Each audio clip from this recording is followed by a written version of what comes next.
What's up guys? Nandito na naman po ang inyong kabugnoy, nagbabalik. Hello guys, for today's video nga pala ngayon po araw po ng Sunday. Sunday is family day. Kumusta po kayo mga kabugnoy? Dahil kagigising lang po ng inyong kabugnoy, pagising po ni kabugnoy, nagbili po ng pandesal at mag-aalmusal muna po. At para naman po kahit pa paano, ay di may laman ho ni kabugnoy pagkagayaon. Dahil tulog po yung aking dalawang anak, ay di rin isang anak muna aking kasama at kami muna nauna ng pag-almusal na rin aking prinsesa. Ay iba-iba ho ang nauna, ay bahala yung mga yan. Pagka naubusan, ay pagkakagarnin, pagkakasarap din yan naman ng palmang aray, aba, ay magpapagal-bagal pagkagarneta, At ayan na guys, tinimusan na ni kabugnoy, ay napakasarap ho, talagang panama ho ang lasa, itong pandesal ho, at saka ho ring cheese na ayos din naman ho rin, kahit naman humurahin, ay di lasang cheese nga din ho. Aring pandesal na rin ho, ay dinabili ho namin din sa mga nagnadaan ho, yung parang may nasigaw ho, pandesal kayo dyan, pandesal kayo dyan. Ay di agad na ho namin tinawag at nang makabili naman ho, ay ka nga. Sa inyo ga ho, may nagtitinda ho ng ganyan tuwing umaga, yung nasigaw ho ng pandesal kayo dyan, kasi walang palaman, charot. Ay ang masama ho nito, yung aking anak ho ay nakakailang pandesal na, ay sabi ko nini, maya naman uli ng kaunti at may kaunti pa, meron pa tayong dalawang bata doon, ay di siya ka lang ho tumigil, napasarap nga din niya ho. Ay ito akin naman ng asawa, ay di nakain na nga rin ho diyan, hindi lang ako kita sa camera pagkagayaw. Ay sa totoo lang ho, ay bihira naman ho ako mag-almusal ng garnet, pagka naman ho si kabugnoy may trabaho, ay di ang almusal ho ni kabugnoy, ay di kanin ho, iba-iba ho at may laban-laban, gawa ng medyo mabigat nga din ho trabaho ni kabugnoy, hindi naman ho pipiling pandesal, ay madali ho matunaw pagkagayaw. At guys, nang matapos ho kami mag-almusal, ang aking asawa naman ho ay nagyakag ho at madahi pupunta ng palengke nang makabili naman daw kahit paano ng aming pang ulam. Iba-iba guys kasi pagka sa palengke ka pupunta, dahil pagka sa palengke ho ay di makakamura kayo ng kaunti, kahit paano ho ay nakakatawad pa. Ay pagka ho dito sa may amin ay bihira na ho tumawad at nakakaya nga din naman ho pagkakahirap naman ho magtinda tapos tatawad pa. Ay di agad sa palengke na lang ho, iba-iba ho sa palengke ka nga at maraming pagpipilian.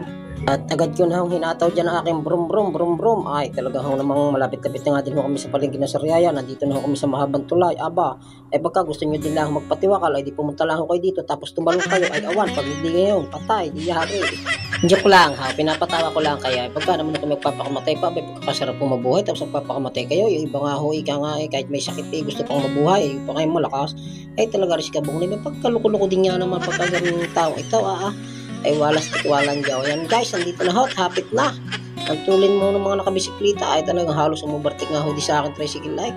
Ay sa tutulin ho. At yan guys, kita nyo naman po, simbahan po ng Sariaya ay napakaganda ho na simbahan yan. Umikot ho ako ng kaunti dito at one way ho doon at baka naman tayo mahuli pa. Iba na ho yung nag-iingat ay abala pa ay mahirap po at matutubos pa ang lisensya pagkagayaw. Kaya dito na lang ho tayo, sumunod na lang ho tayo sa tama. Mahirap po magpasamay pagkagayaw, kaya din lang aabalahin. Kaya ho'y nagahan namin mamalingki ngayon, iba-iba ho pagka medyo maaga, ika nga hiday ko ng maaga, pang masika pagkagayaw. Dahil ho guys, pagka mamaya pa ho kami ng kauntay, may hirapan ho kami humanap ng paradahan. Pagka galing umaga ho, ay di maunti pa ho nakaparada. Siyempre makakaparada pa inyong kabugnoy. At yan guys, nakahanap na po ng parada inyong kabugnoy. Ay napakaganda ho ng sifting yan. Gawa pag araw ho ng linggo, di siyempre araw ho ng linggo, ay di napakadami ho namamalingki. Talaga namang mahirap po, siksikan ho dito. Talagang pagalingan din nga lang ho. Mahirap naman, baka may makasabit pa tayo.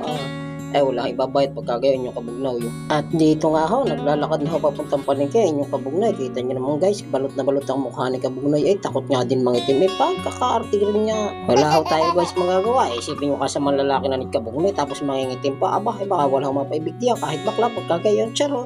Ay joke lang ho. At baka naman ho isipin nyo talaga na mamaklaw si kabugnoy. Ay hindi ho at napakatinuho na inyong kabugnoy pagkagayon. Shoutout nga pala sa mga nakakapanood ng video ni kabugnoy. Ay maraming salamat ho sa suporta nyo kay kabugnoy. Aba ay talaga namang tatanawin kong utang na loob na lang yaw. Ika nga at kung makakapanood po sa aking mga video ay baka naman ho paki-follow and share naman po ng inyong kabugnoy at malaking tulong na po yun sa akin sa kagaya ko po nagsisimula lang sa vlogging. At ito guys, ang una namin destino, ang sabi sa akin ni asawa, pupunta daw muna po kami sa isdaan at titingin po ng mabibiling isda. At agad na nga po kami kumaripas dito sa isdaan. Dito na po kami sa isdaan, ay dandahan ho na kaunti at medyo madulas. Yan lang ho guys ang ating mga biniling isda. Nagbili ho kami din ng 1 kilong tilapia, walang kamatayang tilapia. Tapos guys, napaibig din si asawa sa gulyasan. Nagbili din po kami na 1 pirasong gulyasan lang ho, ay ayos na ho yan at napakalaki naman ho. napakarami din yung pamimili. Pagka kayo ng malingkit din sa bayan ng Sariaya ay marami din yung mabibili. Magdala ho kayo ng pera. At nang makabili ho kami din ng gulyasan, siyempre nagbili din ho kami ng isang pirasong bangus tiya ng kilo lang ay 160. Aba, di siyempre talagang 1 kilo lang ho at madami na naman ho yan. Pagka yung nagayat ninyo, aba, atingay na pinaksew, sinigang ay quality na naman ang kain pagkagayaw. At nagbili na din ho kami din ng gulay para naman nating isdahin yung partner. At nang makabili ho kami ng gulay, dimiretso naman ho kami dito sa itlogan. Ay sabi ho ni asawa, ay dininalaan daw ho kami bibili ng itlog kaysa sa amin at medyo mahal ho doon sa amin. Ay dito ho, makakapamimili ho kaya. May kanya-kanya size ho dito ng itlog. Wag lang ho rin kabugnay at maliit na itlog ni kabugnay pagkagayaan. Charot. At nang makabili naman ho kami diyan ang aming kailanganin pang ulam at saka siyempre may itlog na din ho tayo. Ay dito tumingin naman ho kami din ng bigas at marami na naman ho mabibili ngayon sa panahon ngayon na murang bigas ay quality yung bigas namin nabili ay mura ha. Ay sana naman yung maganda aray. Ang ganda ho tingnan ay ang kilo lang ay 40, may 50, may 40, mayroon pa nga ho 35. Ay di dito muna kami sa 40 at malalaman ho pagka maganda ay di bibili pa ho uli sa sunod pagkagayaw. Siyempre guys, nagpahabol pa ng gulay si Mrs. Talagang nagbili pa ng sitaw at saka kalbasa pa, palinaw ng mata.